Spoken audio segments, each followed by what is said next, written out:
أعوذ بالله من الشيطان الرجيم بسم الله الرحمن الرحيم الحمد لله رب العالمين والصلاة والسلام على رسوله الكريم. My brothers and sisters, Assalamu alaikum wa rahmatullah. My name is Hafiz Khan, and once again welcome to Different Perspectives. And as usual, I start with a reminder: verily Allah will never change the condition of a people until they change it themselves. And O you who believe, if you help the cause of Allah, He will help you and plant your feet firmly. And thirdly, and Allah will surely support those who support Him. Indeed, Allah is powerful and exalted in might. We have, for the last couple of weeks, been talking about the principles of good governance and leadership in Islam. Today, it was a lecture by Maulana Ansari, the late Maulana Ansari. He said, on leadership, he said, Islamic leadership means a person or group. And I want to emphasize that, a person or group. Because I think a lot of times people, particularly in Islamic environment, think about a leader as a one-man operation. But clearly, it is a person or group. And I think when we start to discuss this area, we'll find that the reason for a group means that it is difficult to find all the necessary expertise residing in one individual. We only had one person like that in the history of the world, and he's long gone. And therefore, we need to look at the concept of group leadership rather than one-man leadership. So he said, Islamic leadership means a person or group that will lead humanity from the brink of destruction to the way of Allah subhanahu wa ta'ala. So, leadership in Islam is a trust. A trust. It represents a psychological contract between a leader and his followers, that he will try his best to guide them, to protect them, and to treat them fairly and with justice. Hence, the focus of leadership in Islam is on doing good. Every movement has a need for leadership. And the importance of leadership is like the engine of a train. The train does not move anywhere without the engine moving. A successful leader is one who attains his end in the best possible manner, with the least inconvenience to the team, at a minimum cost, in record time, with a high quality performance. Whoever wants to be a leader should educate himself. Again, whoever wants to be a leader should educate himself before educating others. Before preaching to others, he should first practice himself. Whoever educates himself and improves his own morals and is superior to the man who tries to teach and train others. And once again, I have with me Brother Fahim. And again, welcome, Brother Fahim. Assalamu alaikum. Wa alaikum salam. And Brother Fahim is already an expert on leadership and management. Once again, he's an independent consultant and also a lecturer in management. So, Fahim, at the last day, we were talking about that article by Imam Zaid. Yes, that's right. I remember. Right. That, yep. Where he started to look at the... but before we talk about the qualities of leadership, and we talk about honesty, competent, forward-looking, inspiring, intelligent, clear-minded, broad-minded, courageous, straightforward, imaginative. And we covered all those. That's right. And then we went on to look at Imam Zaid context in terms of an Islamic perspective, and how we went about it was very interesting. He quoted, first of all, Quran, chapter 3, verse 159, owing to the mercy from God, you were gentle in dealing with them. Were you harsh and crude, hard of heart, they would have fled from you. Therefore, pardon their abuses, seek God's forgiveness for them, and consult them in their fear. Once you have resolved on a course of action, be decisive and trust in God. Surely, God loves those who trust in Him. And we were taking these little phrases at a time. Dissecting piece That's by right. piece. That's And right. he Correct. indicated, and Correct. it was amazing how he linked it with characteristics of a leader. That's right. I think it was particularly interesting as well, the depth of each clause I mean, you would take one simple aspect and consult with them in their affairs, and it has so much depth. Or put your trust in God, and each one of those, were we to analyze these, we could probably dedicate entire series of programs to each one, yeah, just to explore. That's right. how they manifest. And we had reached, I think it was consult them in the affair, which we had covered in detail. That's right. That's right. Yep. So we're moving on to the other one, which is, let's see. And I'm looking at the notes here. I'm seeing once you have resolved on a course of action, be decisive. That's right. Yep. And that is a particularly interesting one when we look at the roles and expectations of leaders in organizations, leaders in households, in communities, in society.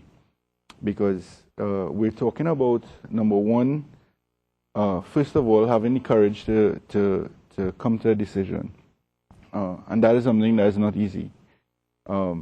It's easier in some contexts where the decisions are pretty routine and straightforward. Should I take this and suffer, or should I leave it off? And that's pretty straightforward. When you have decisions to make that are going to impact on the lives of people, particularly people you care about, or people who have meaning to you, that's when you'll want to be extremely cautious. And that's where decision making becomes a bit tricky and quite a bit difficult. Certainly in our experience, we have seen some people in some roles of decision making who couldn't handle it that well. In fact, they were given to things like substance abuse and things like gambling and so on, just to break that stress and that monotony of having to deal with these decisions over and over at different levels. In the early days of the Japanese culture, there were a lot of, where there were failure, there was suicide. Right, that's right, absolutely correct. Yep.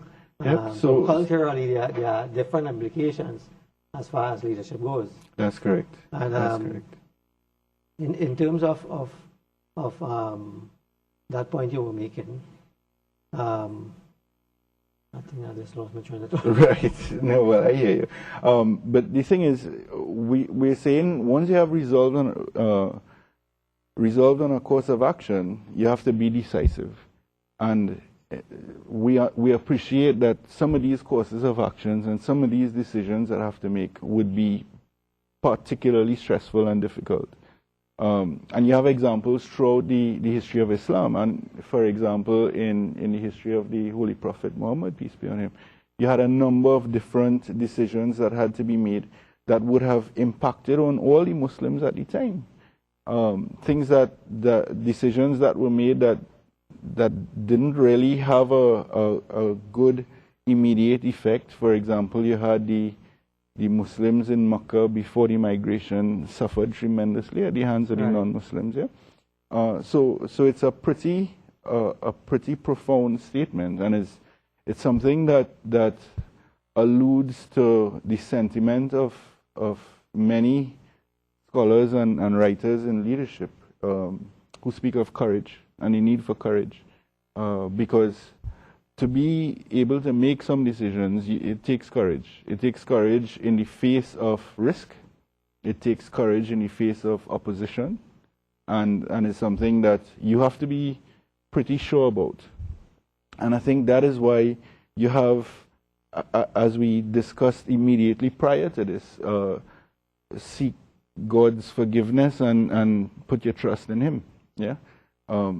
Because at the end of the day, there's no way that any of us could have perfect information on any aspect of a decision in making that. Yeah. And that's why the other characteristics become important. That's correct. It's not that you just jump in and make a decision. That's correct. If you do consultation, you have the faith. Correct. Those are the characteristics that we discuss at the early things, and even the ones after. Yep. And we keep making that point that leadership is not a one-dimension thing. It's certainly not one-dimensional. It's a series of characteristics that go together to make a good leader. And sorry, and it's pretty interesting at the individual level or at the group level, as you mentioned at the start. Is a number of different things that have to be borne in mind, or different approaches that have to be taken for your leadership quest or role to be considered effective. Yeah, taking the sentiment of the individuals, gaining that trust in them that whether you go by the decision that is made collectively, or you take a stand that is against the public sentiment, if you will, there needs to be that trust that what you are doing is in the best interest of the people. And to some extent, that is probably why this whole label of leadership, as we see it today, is so romanticized. We have this view of the leaders as the knights in shining armor who would come to our rescue. To me, it seems to explain why we have some people who would be pretty content to say, well, look, things are not working, therefore the leaders are to blame, and things are working and that leader real good, and we need to follow him and support him and so on. To me, it almost explains that we hold this role of leader.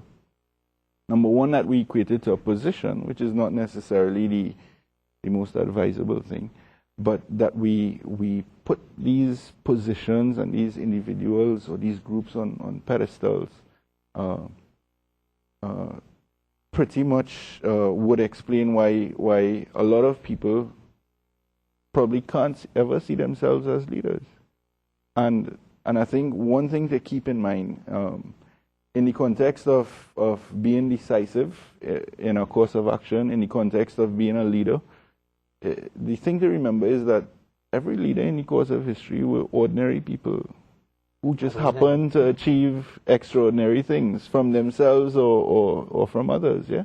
But it's ordinary people, just like you, just like me. I mean, Islam establishes that and reminds us that Prophet Muhammad, peace be upon him, although he had all this guidance and all this grace, if you will, divine grace, but he was a human being just like us. And that is emphasized. Correct, repeatedly throughout the sources of Scripture. So it's something that I think people need to keep in mind, which is why it doesn't get more direct than in Islam, where we are told every individual is a leader. Every single individual is a leader, not could be or has the potential to be, but is a leader, even if it's of themselves. That's right. Yeah? And again, I mean, as you pointed out, how these qualities are developed is that they study the successful ones and look at what are the qualities that make them successful. That's right. As apart from how others operate. That's right. And these are the same thing that is being outlined here, but this is from divine guidance. Correct. Indicating that these are qualities and these are things that we need to adhere to. That's right. And a lot of times we find that those ordinary people who reach the leadership have in fact developed those qualities and those characteristics over a period of time. That's correct. And therefore, that is why they have reached where they have reached. That's correct. And I mean, you could extract guidance from Islam or from the Quran specifically, or Hadith or Sunnah or so on. You could extract guidance from Franklin Covey or Stephen Covey or whoever else. Not. You will find a general commonality in terms of what is being advocated. I prefer to keep it simple. I think it boils down to a question of individual purpose. It boils down to a question of persistence. And it boils down to your interaction with people. 3 P's. Loaded P's, but right. It's 3 P's, yeah?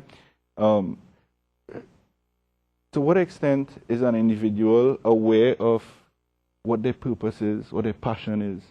Has that been discovered?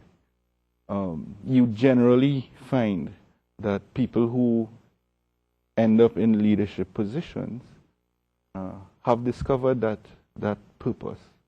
They know what they want. They saw something. It could be a gap. It could be an opportunity for growth and development, individually or socially or otherwise. within an organization and so on. And what they saw is potential. And they made it their purpose to contribute in that cause. You have so many examples of that throughout history. Gandhi, with respect to non-violence, yeah, and non-peaceful resistance, if you will. Mandela, Martin Luther King, Malcolm, and so on and so forth. And of course, Prophet Muhammad, peace be on him. But on the same token, those who turned out to be oppressive leaders have gone through the same and utilized the same That's right. type of opportunistic. Well, identifying. yes, I'll agree with you to an extent. But the fact is, they probably didn't have the other qualities to go with being a successful leader. Right. And you see, this way it kind of waxes a bit confusing for some people. Huh?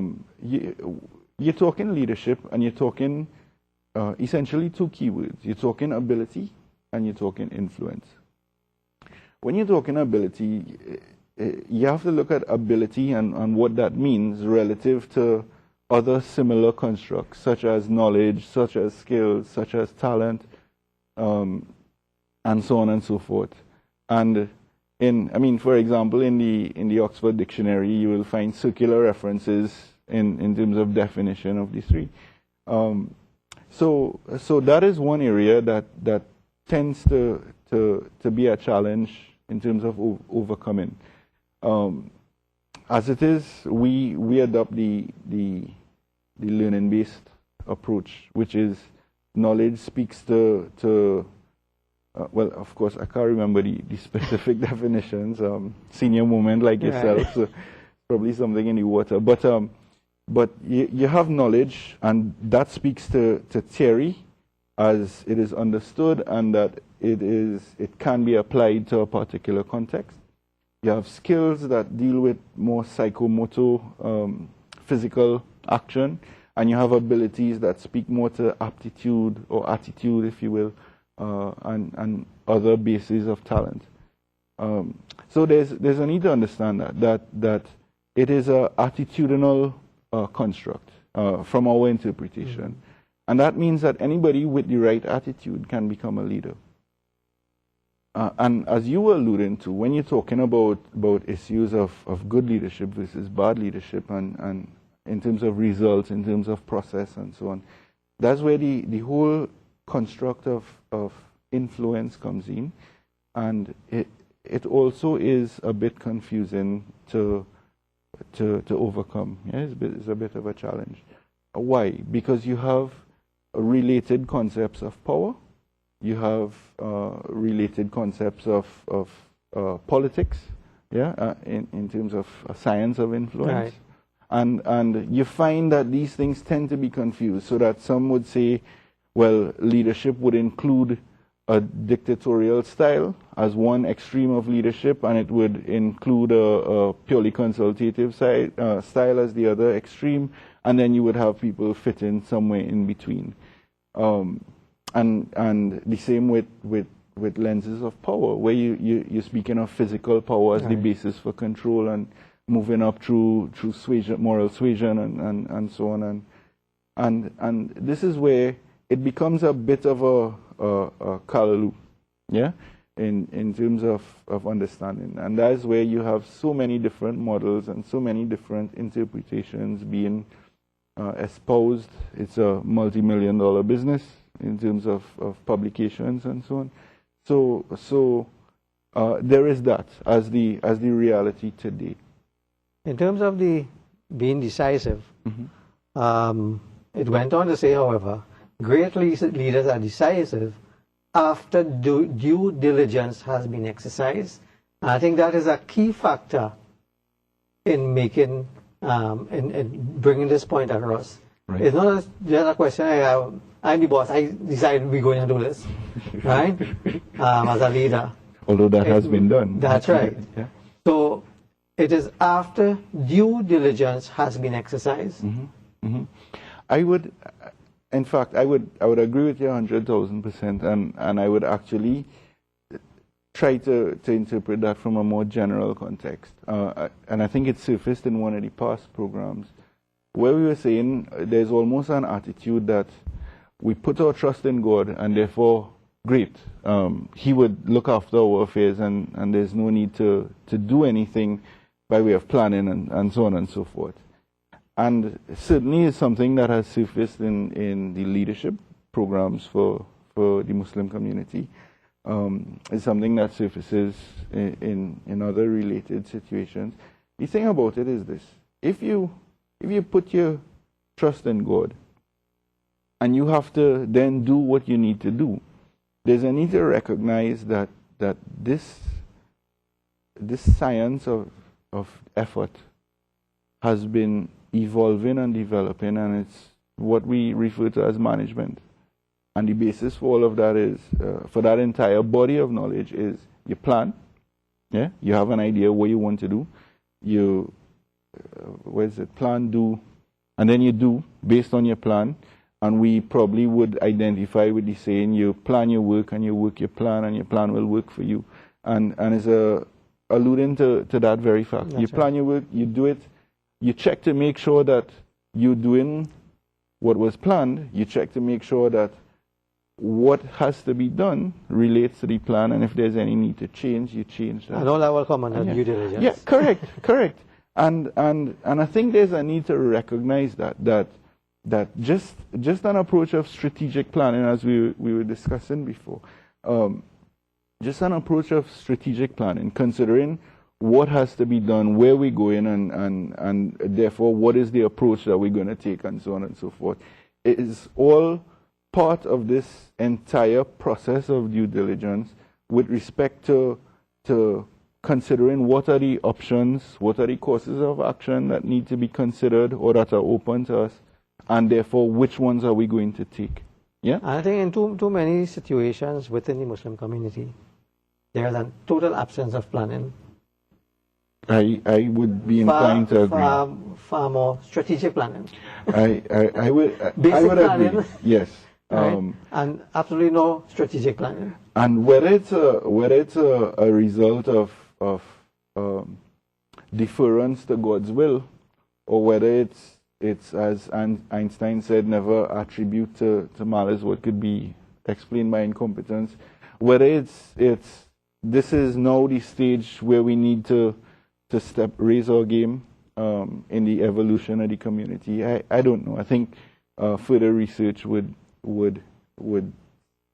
suggest one or the other. But you're in the management consultancy business, and even when I deal with some staff and I tell them a lot about spending some time in planning, I say, but the approach is that, the time I could spend in planning, I could get some work done. Well, not realizing that, the time is spent in planning. That's right. Will make the work easier. And the thing about it is this: you plan considering evolutions in your environment, and you plan considering what are your actions that need to be engaged, and you plan considering what are the resources that would be required. And where you could get synergy, you wouldn't want to double spend, you wouldn't want to pay twice for a vehicle, for example, or something like that. And that's the purpose of it. I think where we see a Muslim community that is unresponsive to global developments, where we see a Muslim community that is being fractured and splintered, I think it is extremely clear that there's a critical need for planning on one part.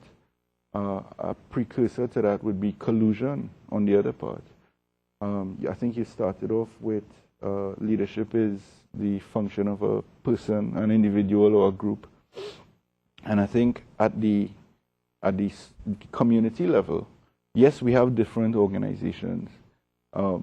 Yes, we have different organizations with different ideologies and that have different mandates or adopted different mandates and so on. I think they need to get together. In some cases, they would agree to disagree. They have differences in interpretation of theology and so on. Fine. But that can't be a basis for dysfunction. That's right. And I think if we get the leaders together, if the leaders get together and they agree, look, there are some things that we can agree on, there are some things that we differ on. Based on what we agree on, how do we move this community forward? And it's pretty interesting. I think the Singapore Muslim community has a really interesting model where you have an approach almost of clustering. Clustering being you have catchment groups that are responsible for different areas. And that's something that was adopted seemingly within the Muslim community, where you have different organizations who adopt complementary mandates.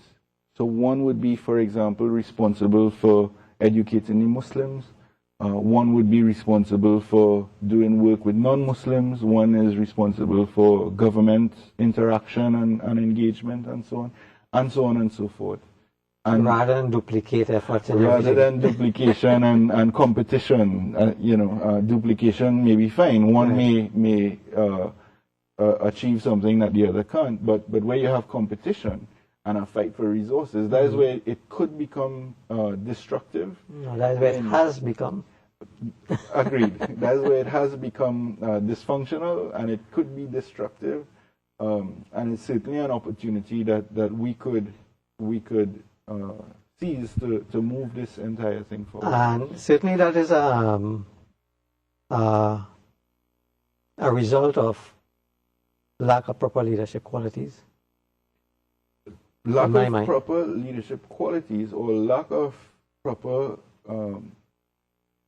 leadership function. You see, the thing is this: if there is someone somewhere in the Muslim community in Trinidad and Tobago or the wider Caribbean who sees an opportunity for the community to benefit in some way, shape, or form by a particular course of action, and they have that skill, then there should be every opportunity available to them to step up to the plate. They personally take the initiative to step up to the plate, and the community supports them in whatever way is required to say, hey, this is a gap, you're absolutely right, you have the skill, you have the competencies to contribute in this area, great, what help do you need?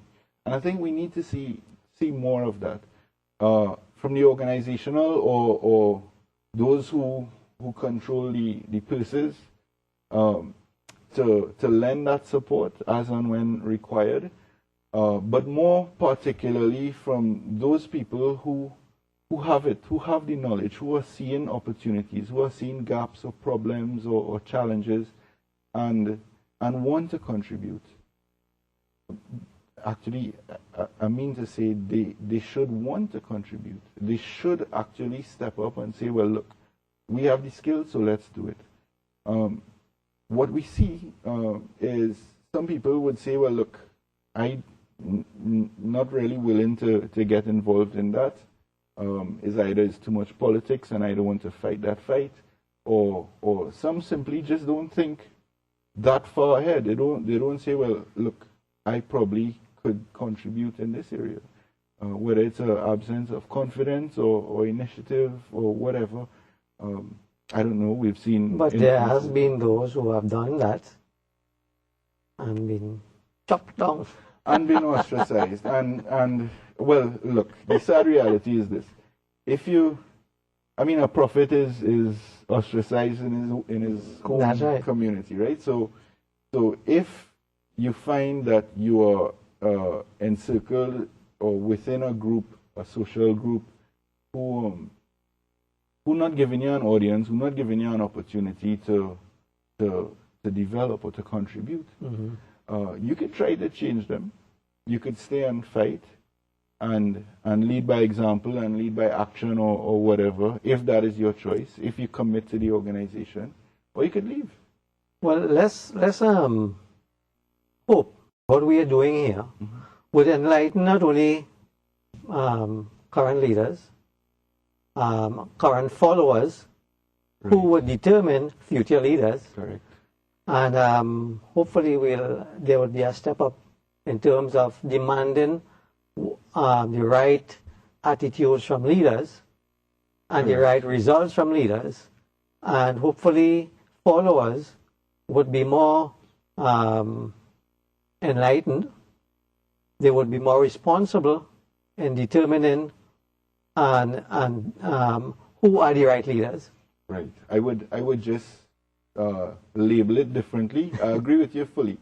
I would say you have to look at the active leaders, those who are currently in charge, and yes, I think they would need to recognize that there is a need, a critical and urgent need to raise the bar in terms of performance and organizational effectiveness. I think apart from the active leaders, you have potential leaders, which would be everybody else. Yeah. I don't necessarily agree with the term followers, because everybody is a leader and has the potential to lead in some way, shape, or form in some situation or the other. But yes, but when we have a leader, he's a leader of followers. Well, right. And that would change depending on the situation right. and wherever. So let's finish this aspect here now. And the other one is trust in God. I think we have covered that already. Right. And the other one, God loves those who trust in Him. Right. And that, from my interpretation, that is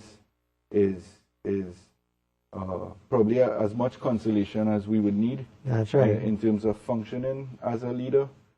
In terms of contributing in any way, shape, or form. And just to emphasize the different Quranic ayah, chapter 2, 195, God loves those who do good.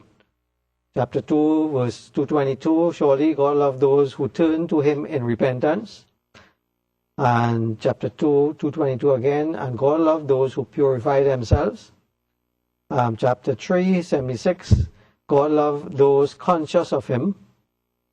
And chapter 3, 134, God loves those who manifest excellence in their faith. 3, 146, God loves those who are patient. And 3, 159, verily God loves those who rely on Him. And chapter 5, verse 42, God loves those who are just. And that is a very tall order. I think anyone would appreciate that to be all these things at any given point in time would focus purely on individual compliance with this thing at the expense of possibly other contributions. Just my initial thoughts, but I think you will see approaches like this across different issues throughout the Quran, and I think one of the things that it does is recognize the diversity of individuals. You would have some people who are predisposed to one particular area than another, and I think is fantastic that we have that. Certainly in terms of organizational modeling and innovation and so on, diversity is one of the precursors to innovation and development. I would say development. I think innovation is a bad word in Islam. Yeah, but No, it's a misunderstood word. Innovation in religion is a bad word in Islam. But I think when you look at innovation and the ability to change with the times and develop a responsive and dynamic organization, or in this case, a community, to keep abreast of all the changes. I mean, today we have the internet to deal with, and what is the repercussions on the Muslim community of tomorrow is something that needs to be considered. Certainly something that we consider in our leadership classes, because we can't afford not to. Yeah, is that a question? Yeah, but when you look at even all these different social problems that obtain now because of the way things are done, right? The exposure in terms of knowledge, good and bad, correct, right? Those are issues that the Muslim community, just as the rest of the community, national community, are faced with. Correct. And you see, are we as a community addressing those issues and enlightening our community effectively as to how to deal with them? Correct. And those are the implications for leadership. Mm-hmm. And those are the things that that we covered. Correct. We can't look at consultation in a vacuum, only pertaining to the theological issues, That's right. we have to understand that that means that we have an opportunity through consultation with followers, right, and other leaders to be able to understand the mechanics of and the sources of the social ills. That's great. And what are the possible solutions? Because certainly, I don't think it have any religious organization that invest in R&D as far as development of solutions Right. for social problems. Keep in mind one thing, that may well be as a result of the organizations and the Muslim community merely being a reflection of the national cultural propensities. I don't think you would find many organizations, although there are some that do. You would find many that have a appreciation for what R&D can contribute, much less what R&D is. Well, I could excuse the others, right. But certainly the teachings of Islam, That's right. and the history of Islam has shown that there is where we were at the top of the world through R&D. And you touch on two different things. Yeah, you touched on two important concepts there: education on one part, and research and development on the other. And certainly, if you look at different systems throughout the world, ethical systems, codes of living, a Muslim has no excuse for an absence of that. My point exactly. The amount of emphasis that Islam places on education, the acquisition of knowledge, and on research. I mean, just the number of verses in the Quran that speak to research. Will you not research? Will you not ponder? Will you not reflect? I mean, the amount of that is incredible. And then when you juxtapose that against the requirements for knowledge and for education, a Muslim has no excuse. And one of the reasons for that is that we have developed a very narrow interpretation and worldview of what knowledge means. In a lot of cases, knowledge means theological knowledge. Right, right. And even that which totally contradicts the history of Islam. Well, it totally contradicts the Quran itself, because the Quran is a sort of science. Correct. All sciences, sociology, psychology, all of those are in the Quran. I agree with you. It's two things to keep in mind. Number one, what Islam does is it offers an ethical basis or framework for the integration of knowledge. If you are a scientist, a social scientist, a natural scientist, or otherwise a metaphysicist or whatever, you all the professions, all the bodies of knowledge are tempered by an Islamic ethical framework, which is superseded by the concept of an almighty God, right? So that, in essence, all knowledge leads back to Him, in other words. So that is one aspect of it. I think you were making a point about a narrow view of education being theology, but even that, I think there's a need for the Muslim community and individuals in the Muslim community to remember that all these different sciences, even within theology, have established levels of progression, which we call a syllabus. Yeah, it's not that you read a verse in the Quran and well, you're an expert in tafsir and you could give fatwa left, right, and center and that kind of thing. Although we see it done, I think there is a need for people to recognize that there are established sciences within Islam, even as there are established sciences outside of it. So that if you want to comment on the Quran and Quranic verses and so on, there's a need to study tafsir. But also sociology, politics. Correct. Within your own context. That's right. And that is something as far as I'm aware of, Al-Azhar University in Egypt emphasizes you have to have some secular exposure, even as you do Islamic theology. But the point is simply this, that you have to look at even the scholars, what are their competencies, what are their areas of specialization, and therefore you know who to turn to, which experts you consult in what situations. Where we have this glorified leader as the one person who is everything to everyone, I think is something that organizations and organizational studies has overcome decades, if not centuries ago. Yeah, certainly from the 1800s onwards, there has been development in that. Well, unfortunately, Muslims have not caught on.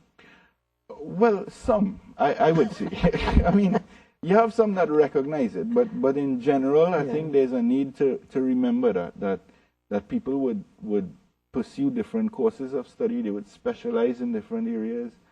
Yes, they would have different personalities that would temper or amplify their success in their particular roles, but certainly it can't be a case of all things to all people through one individual. Right. I mean, Islam had one person who was that, and that was 1,500 years ago, roughly. Yeah. All right, I want to go on to the locus of leadership. In his book, Leadership in an Islamic Perspective, Rakib Beacon says, the nature of leaders can best be understood by examining the transaction between a leader, his or her followers, within a context of a specific situation. Leadership is a process involving three factors: the leader, the follower, and the situation. The better the match among the characteristics of the three components, the more effective would be the leader. Right. And again, it stays in line with what we have been discussing all along, because when it comes to media, for example, Hafiz, I would certainly defer to your expertise in this thing, as I would to probably hairstyle and so on. That's right. Because you would be the leader in our little group of two. To deal with that, you would be the expert to advise in that regard. Perhaps when it comes to some other thing, I mean, I can't that we're discussing right now. Right, I can't really say what I'm good at, but maybe in some other context, I might assume the leadership role, and you would be the follower. Which is exactly that. You have people with different strengths, different personalities, different competencies, and in different situations. In different situations, one person would be the better leader, and the other person would not. Yeah. So I agree with that, and I think we all need to remember that, because the trend or the perception to look at one person or group, particularly those in a leadership in a position of power within an organization, and say, well, they are the leaders, and in all is going directly in contradiction with what we're hearing from Beacon and so on, and Imam Zaid and so on. He said the locus of leadership is the area where there is commonality. The leader is more effective when he is functioning within the locus of leadership. Correct. And so, in other words, if he have a situation that he has competence in, and he has the followers who have trust in him, then everything works fine. That's correct. That's correct. And if you subtract any one of those elements, then the entire thing falls down. The smaller the commonality in those areas, the more strained the leader is to be able to function effectively.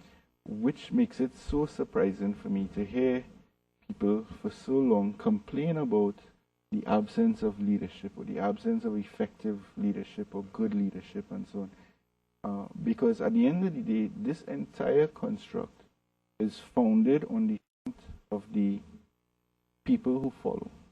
Yeah?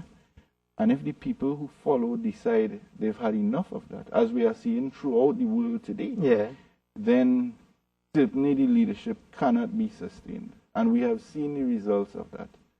On the other side, it's not that the leader has to always please the people. And you know, a really interesting example that we don't really hear about is Saddam Hussein.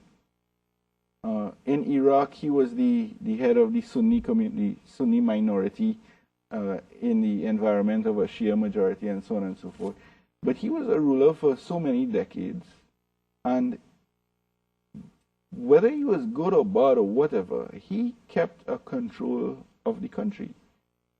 Minus that leader, his approach and his style and so on. And what you have is civil war, infighting between the Shia and the Sunni, and representation in parliament and so on and so forth. Now, it's not that I would endorse what he did in killing all these innocent people and so on and so forth, as is alleged. But you have to appreciate that there are different occasions and different situations where different Leadership styles, different approaches would be required. And in some cases, a leadership-based approach would be entirely justified and strongly recommended. And in some cases, perhaps you'd want to take a different style, adopt a different approach, focused more on power, focus probably more on politics and influence, focus more on assertion, yeah, and issuing orders and commands, and, That's right, taking direct control of situations. and less consultation. That's correct. That's correct. And I think there's need to recognize that different situations would call for different leadership styles. That the leader would adopt an approach that may not necessarily be popular, but that would be effective in dealing with a particular situation, which we may or may not recognize at the point in time. But at the end of the day, the strength of the leader is really based on the support of the followers. And if the followers want a leadership level that could perform, that could be effective, then surely it will happen. But the followers need to want it. And I think one point that is coming across is that not only is the leader a significant player, followers are also a significant player, which is the point I'm making from the beginning. Of course. Right? Absolutely. That the followers have a role to play in the construct of the success of the whole community or organization. Correct. Correct. They can't just sit idly by and say, all right, the leader will lead. And I did. Yeah, well, correct. And part of it is they can't, or they don't see themselves as leaders, potential or otherwise. So therefore, leadership is this big mysterious thing that these people happen to be gifted with, and therefore we are doomed to bear the cross of whatever the leader. We have a few minutes again. I just want to run through some of the characteristics of the followers. Followers, they have different types of followers. Obedient followers. Mm-hmm. They have dynamic followers. Right? And this is an example that Omar had. The best fighting in the path of Allah is to speak a word of justice to an oppressive ruler. Yep.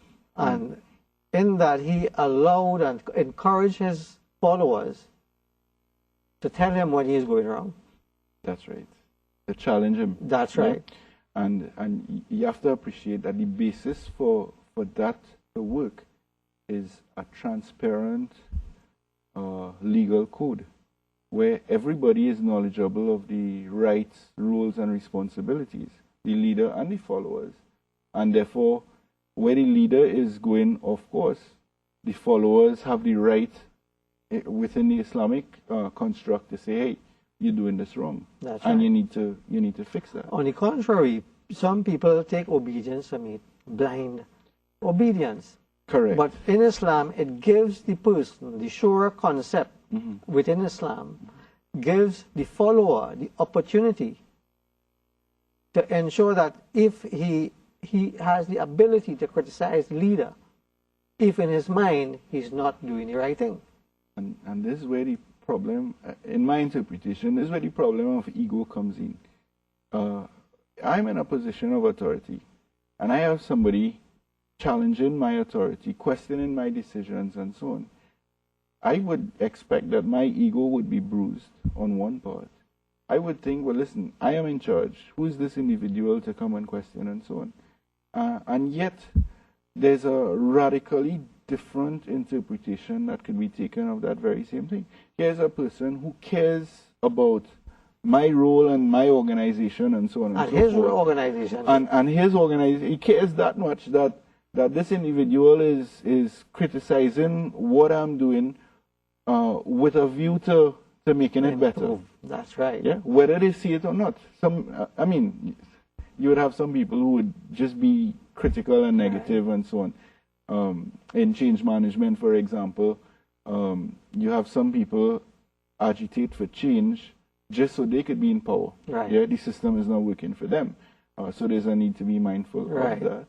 But generally, you would have, I mean, I would embrace people who are critical. And that is why we have the example of and the context in which Umar, who was the Caliph at the time, that's right, allowing and encouraging that kind of thing. Correct. So we have the context in which it's supposed to be done. Correct. But as you said, most leaders now interpret it as how you said you would interpret it the first time.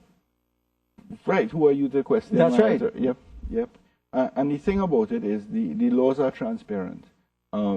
For example, in Islam, when the law was passed that the left hand of the thief should be severed and so on, the Holy Prophet, peace be on him, if I got this correctly, said that if his daughter did that, he would be the one to step up to the plate and do what has to be done.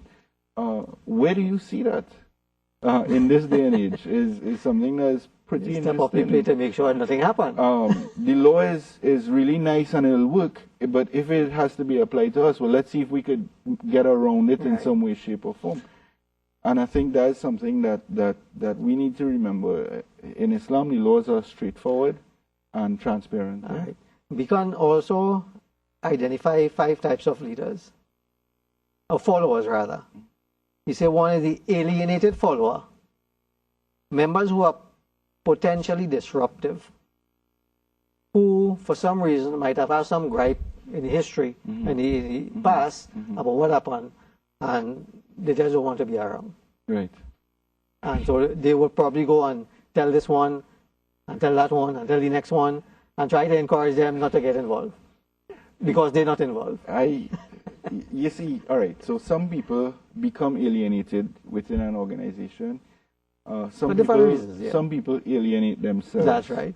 One thing that I could never wrap my head around is which I was guilty of myself once upon a time. If I have a problem with you, Hafiz, what I should do on every basis of logic is come to you and say, Hafiz, I have a problem with you.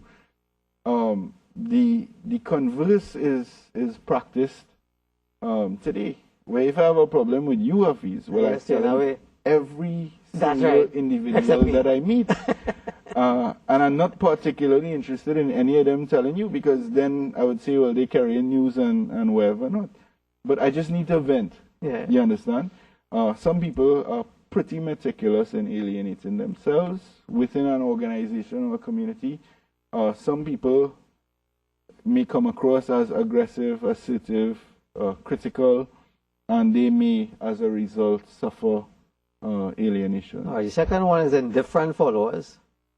They shun any form of commitment. Right, and this is where we were talking about this whole issue of complacency and deference to the leader.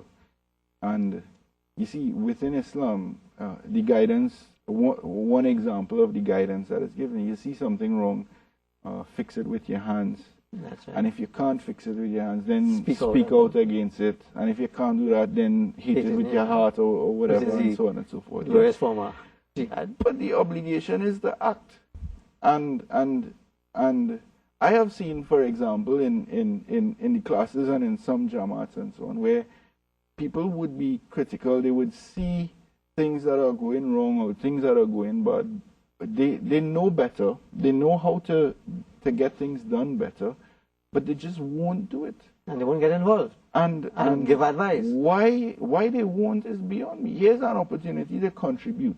Whether you want to be a leader or not, whether you want to be a part of the organization over the long term or not, is beside So the just point. as we have good leaders, we ought to have good followers. Correct. And those active followers. Those two are not good followers. And where you have active followers, then you will see a less emphasis on followership, as Harvard Business Review terms it, and a greater emphasis on different Collective leadership being applied to different Right. situations. The third one here is yes people.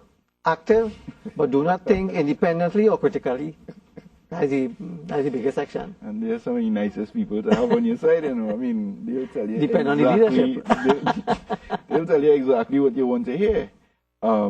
The problem with that is pretty straightforward. Number one, you have people who have no opinions about anything. They will defer to your guidance, which means Yes, Massa. they will say yes to whoever is the highest bidder. Yeah? Your tenure there is not very secure in that context, number one. And number two, more and more, you see, as we saw with some of the leaders in some of the African countries, they become so insulated and so far removed from the plight of the people that their tenure is untenable. Yeah? They can't survive in that position. We have in excess the survivors. These are the Friday attendants. Right. Who are doing the bare minimum to get by. Look, when it comes to that, I'm not the judge. God will judge. He has a day fixed for that.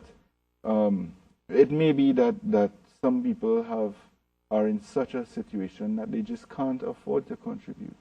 They may have sick parents at home that they need to care for, or sick family that they need to care for, or other demands on their time, their resources, and so on. I would give them the benefit of the doubt, and I would leave that up to God. I really have no... No, we're talking leadership and followers over here. Well, you're talking about the followers who are just given the bare minimum. No, they just outlined the different followers in our community. Correct. Type of followers. Correct. And I would say when we are looking at that particular group, the survivors, let's give them the benefit of the doubt and leave that. Then last but not least, he said effective followers, easily identified by 6 characteristics. 1, they practice Islam conscientiously and are honest, trustworthy, and brave. 2, they practice self-management and self-responsibility. 3, they can be delegated to and will perform their tasks well with no supervision.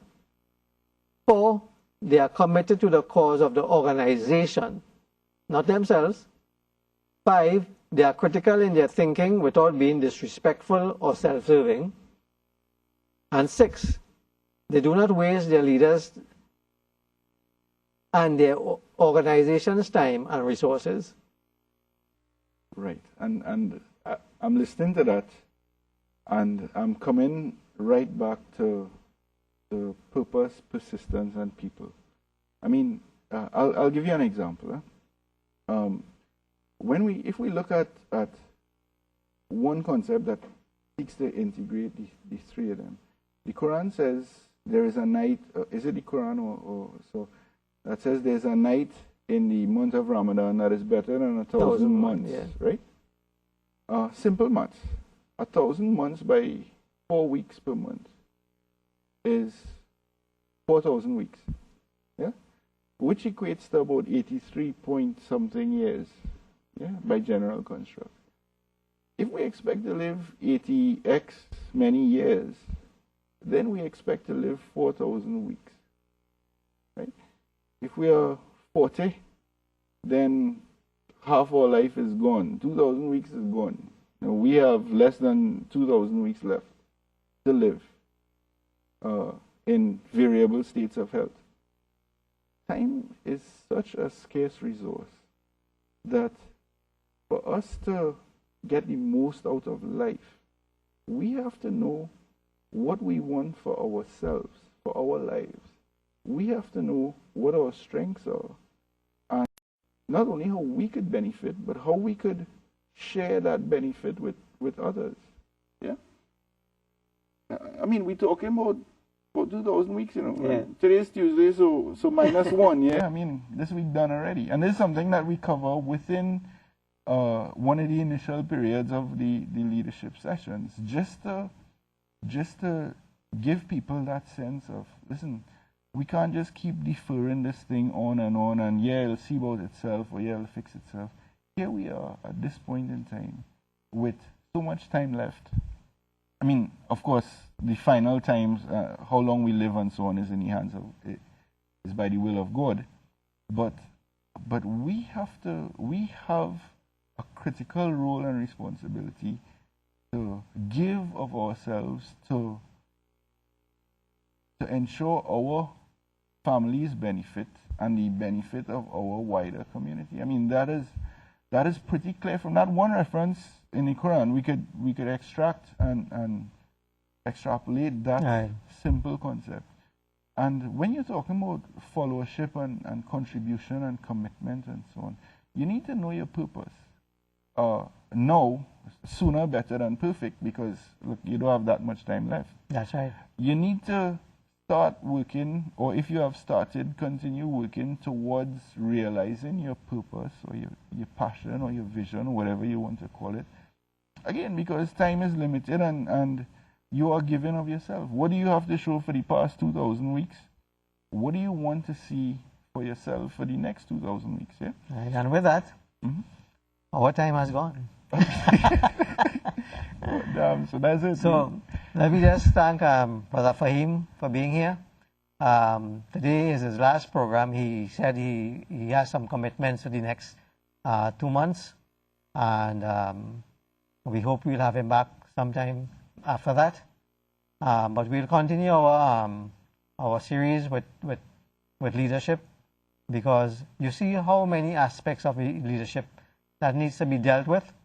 It's just not a one-man thing that you appoint somebody and that's the end of it.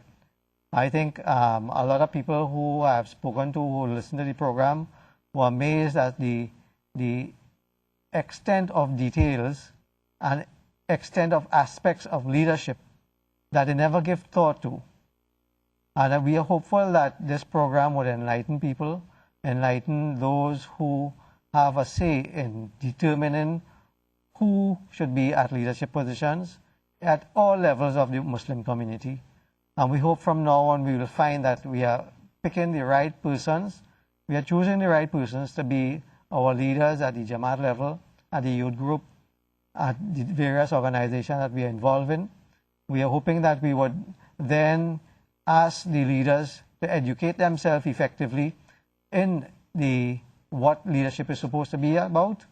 If there are anyone who wants to get our programs on CD, you could contact me or contact IBN, and we will be very willing to give you those so you could give to your leaders